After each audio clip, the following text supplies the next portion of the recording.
Despite its impact and importance, the case of Mendez versus Westminster remains a relatively little-known court case, even as it proved to be an important precedent as the first successful constitutional challenge to school segregation here in California. In 1947, a 9-year-old girl named Sylvia Mendez, excuse me, the daughter of Mexican and Puerto Rican immigrants, was, along with her siblings, denied enrollment to an Orange County whites-only public school. This despite the fact that they were all American citizens who all spoke perfect English.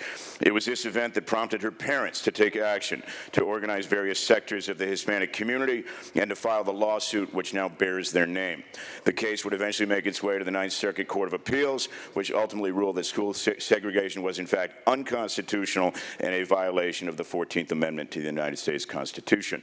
It's an honor to have Sylvia Mendez here with us today. The principled and fearless advocacy of her father, Gonzalo Mendez, to which my colleague has so eloquently attested, was instrumental in establishing that separate educational facilities are actually inherently and fundamentally unequal.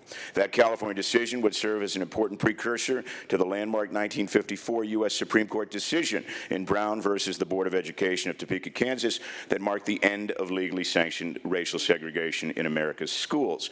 The Mendez case, which originated with LULAC but benefited from the additional participation of the NAACP, also marked an important intersection between different ethnic and racial groups who came together as partners to argue against school segregation.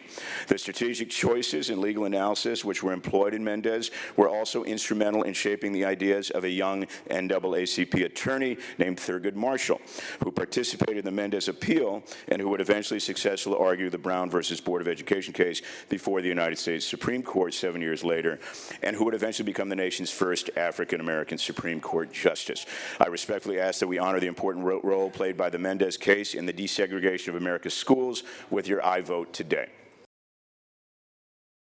Colleagues, it's my great pleasure to introduce a group of very impressive individuals and activists who have been working to bring broader awareness to the groundbreaking case of Mendez versus Westminster. Greta Nagel is the founder and executive director of the Museum of Teaching and Learning, also known as MOTL, which is based in the city of Fullerton in my 29th Senate District. Under the energetic leadership of Ms. Nagel, an accomplished former educator, MOTL was created to educate the public about education and raise social awareness about the ways in which education shapes our children. In the service of its mission, MOTL creates exhibits and activities for the public which show how education has been made available to previously overlooked populations.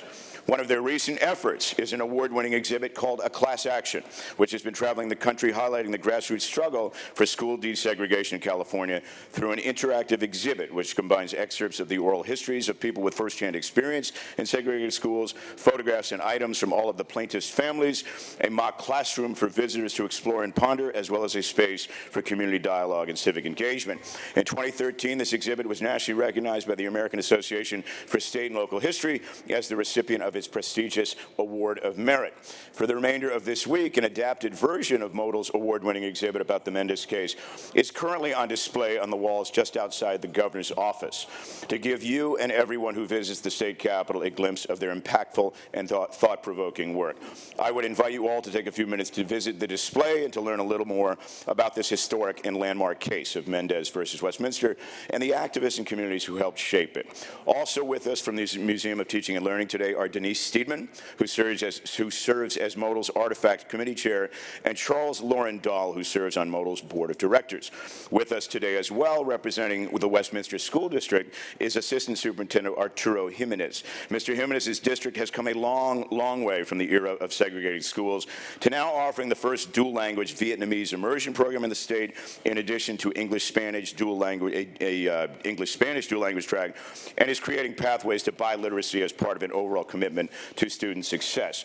Also with us today is Sandra Robbie, who wrote and produced the Emmy-winning documentary Mendez versus Westminster for all the children, Para Todos los Niños. And of course, we are extremely privileged to also have with us today Sylvia Mendez, who as a 9-year-old child played such an important and key role in what would eventually become a national struggle over school desegregation.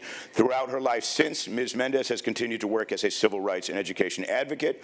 In 2011, President Barack Obama recognized Sylvia's legacy and her advocacy by awarding her the Presidential Medal of Freedom. Members, on your desks, you will find an envelope an envelope that contains a flash drive with a copy of the documentary, as well as this very beautiful Random Act of Mendez bracelet, which celebrates the heritage, community, and peace of their efforts, and which was created to commemorate the 70th anniversary of this important decision. This Saturday, April 14th, will mark the 71st anniversary of this landmark decision. Members, please join me in celebrating this important milestone and in welcoming all of these impressive Californians. Welcome to your California State Senate.